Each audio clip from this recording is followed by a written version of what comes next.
Bonjour, content de passer ces moments avec vous aujourd'hui encore. J'espère que vous avez passé une agréable nuit, que vous êtes reposé, requinqué pour la journée, que Dieu en tout cas vous bénisse et renouvelle vos forces. Et que sa parole que nous allons partager ensemble maintenant vous fasse du bien et vous conduise pour le restant de la journée. Alors, s'il y en a qui se posent la question, j'en parle parce qu'on m'en a parlé avant. Non, cette tasse n'a pas 30 ans, mais elle dit que moi j'ai 30 ans. Et gare à celui qui dira le contraire. Voilà, ça c'est fait. Alors, on revient à nos moutons. Nous sommes dans le livre de la Genèse, le premier livre de la Bible, et encore au niveau de la création, au chapitre 1er, où nous lisons ceci: au commencement, Dieu créa le ciel, les cieux et la terre. Et cette première lettre du premier mot, Bereshit en hébreu, au commencement, cette première lettre du premier mot, c'est la deuxième lettre de l'alphabet hébraïque, qui est Bet. Ce carré ouvert sur le côté de la lecture, de là où on écrit l'histoire. Donc, je comprends que finalement, il y a un commencement où Dieu veut créer quelque chose, veut écrire quelque chose de nouveau. Et c'est la deuxième réponse que les savants juifs ont trouvée à cette question: mais Seigneur, pourquoi la deuxième lettre de l'alphabet hébraïque et pas la première? Eh bien parce que justement, Bereshit veut dire au commencement, mais peut aussi signifier pour un but, dans un objectif. Il y a un objectif à tout cela. Il y a un but. Hier, nous avions partagé que tout a été créé par la parole de Dieu. Aujourd'hui, j'aimerais vraiment m'entretenir avec vous que tout est créé pour la parole de Dieu. Alléluia. Pour la parole de Dieu.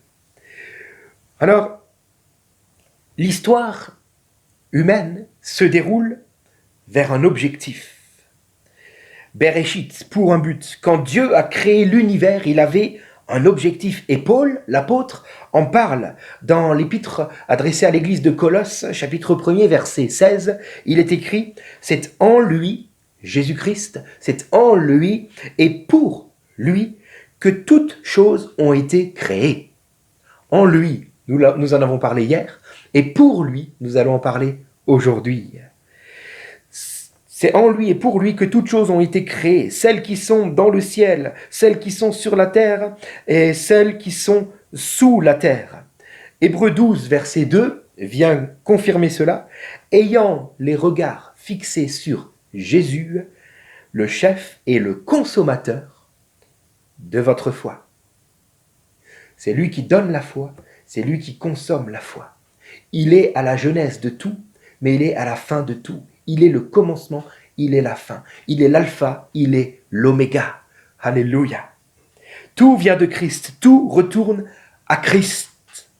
Toute la création est pour Christ. Un jour, quelqu'un me disait: regarde Thomas, les arbres. Regarde, ils pointent vers le ciel, comme pour rendre gloire à Dieu. C'est merveilleux d'arriver à voir ces choses-là. C'est pareil pour les fleurs, c'est pareil pour tellement de choses. La question est pour nous aujourd'hui: et dans ta vie, est-ce que tu pointes vers ton Créateur? Alléluia. Ésaïe 62, verset 5, nous dira: comme la fiancée. Rappelez-vous que l'Église dans la Bible est comparée à, plutôt les croyants, l'Église est comparée à l'épouse de Christ. Car Christ en fait son épouse, parfaite et belle, lavée par le sang, par son sang qui a coulé à la croix. Et donc il est écrit, Ésaïe 62, 5, comme la fiancée fait la joie de son fiancé, ainsi tu feras la joie de ton Dieu. Mes amis, Dieu détermine toujours le but d'une chose avant de la créer. Et cet objectif, c'est de faire la joie de son Fils. Autrement dit, je comprends que le Fils trouve sa joie dans ceux qui croient en lui, qui acceptent de le suivre, dans son Église, dans son peuple, même dans son peuple d'Israël, au risque d'en choquer quelques-uns. Dieu prend plaisir à son peuple, car il est fiancé à son peuple. Mais je comprends aussi là, à l'inverse, que moi, en tant qu'individu, je trouverai ma joie parfaite et complète uniquement en Christ, car oui, j'ai été créé pour lui. Je suis créé pour lui et ma joie dépend de cela dépend du fait que j'accepte d'être créé pour Jésus ou non. Pourquoi suis-je né dans ce pays? Pourquoi suis-je né dans cette famille? Pourquoi suis-je né dans cette époque, dans cette génération? Pourquoi suis-je marié? Pourquoi suis-je célibataire? Pourquoi est-ce que j'ai souffert telle situation? Etc., etc. Mes amis, comprenons que toutes ces questions-là, nous nous les posons lorsque nous n'avons pas compris dans quel but nous sommes créés. Mais une fois que nous comprenons que nous sommes créés pour lui, pour Christ, alors nous ne nous posons plus ces questions-là, car nous savons que nous ne sommes pas une erreur, nous ne sommes pas le fruit du hasard, nous ne sommes pas le fruit simplement d'une rencontre entre un homme et une femme un jour. Non, mais nous avons été voulus et chéris, aimés par un Dieu créateur et tout-puissant, dans un objectif bien précis. Par exemple, Éphésiens 1,5 nous dit que nous sommes prédestinés à être des enfants adoptifs en Jésus-Christ. Romains 8,29 nous dit que nous sommes prédestinés à devenir semblables à Jésus. Lorsque j'accepte et que je comprends cela, alors je vais, au contraire, au lieu de me poser 1001 questions qui ne servent à rien, je vais au contraire mettre toute mon énergie à libérer mon potentiel pour que ma vie glorifie Dieu. Et c'est lorsque je vais faire cela, c'est lorsque je vais mettre mon énergie à libérer mon potentiel, parce que tu as un potentiel en toi, que Dieu a installé, parce qu'il t'a créé avec un objectif, il t'a mis un potentiel pour cela. Lorsque tu vas mettre ton énergie à libérer ce potentiel, pour la gloire de Dieu, pour que toute ta vie serve Dieu, c'est alors et alors seul que tu trouveras la joie et le bonheur parfait en marchant à la suite de Christ.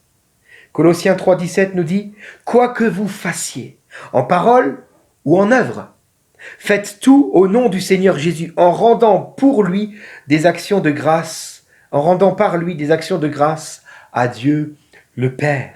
Celui qui vit comme cela connaîtra le vrai bonheur. » Alors peut-être que ce que je te dis là, si tu ne l'as pas encore vécu, tu te dis « Thomas, t'exagères, moi je connais le bonheur avec d'autres événements, d'autres personnes, d'autres situations propices. » J'aimerais te dire, ce sont des faux, ce sont des copies. Parce que ce vrai bonheur dont je te parle aujourd'hui est un bonheur qui demeure, qui ne part pas. Celui de connaître Jésus, en lui tenant la main, en acceptant de te saisir de sa main qu'il te tend maintenant, pour marcher avec lui, pour que toute ta vie le serve, car tu es créé pour lui. C'est lorsque tu acceptes de marcher comme cela dans ta vie, que tu connaîtras ce vrai bonheur et qu'il ne te quittera plus. Même si des fois dans ta vie, il y a des situations difficiles, ce vrai bonheur de marcher à sa suite t'animera toujours. Au point, peu importe la saison dans laquelle tu te trouves, qu'elle soit bonne ou mauvaise, au point que tu vas déployer toute ton énergie pour libérer ce potentiel afin que ta vie serve Christ. Il y a toutes sortes d'activités dans nos journées, mes amis.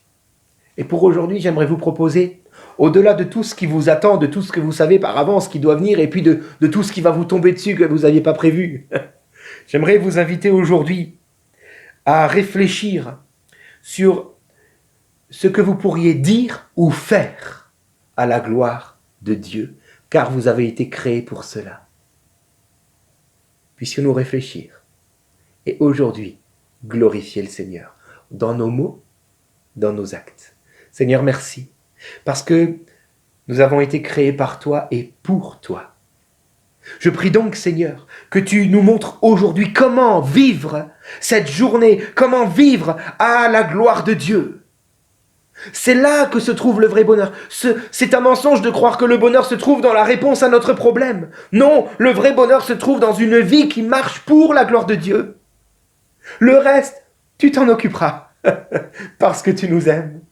Seigneur, donne-nous de ne plus nous tromper, mais de chercher à glorifier ton nom aujourd'hui, au travers de nos mots et au travers de nos actes. Seigneur, montre-nous comment. Merci Seigneur. Amen. Amen. Que Dieu vous bénisse et qu'aujourd'hui et durant tout le week-end, nous puissions ensemble glorifier son nom dans nos vies. Je vous souhaite un très bon week-end, une très bonne journée, un bon culte dimanche Et pour les cafés à la fois, je vous donne rendez-vous dès lundi matin. Soyez bénis.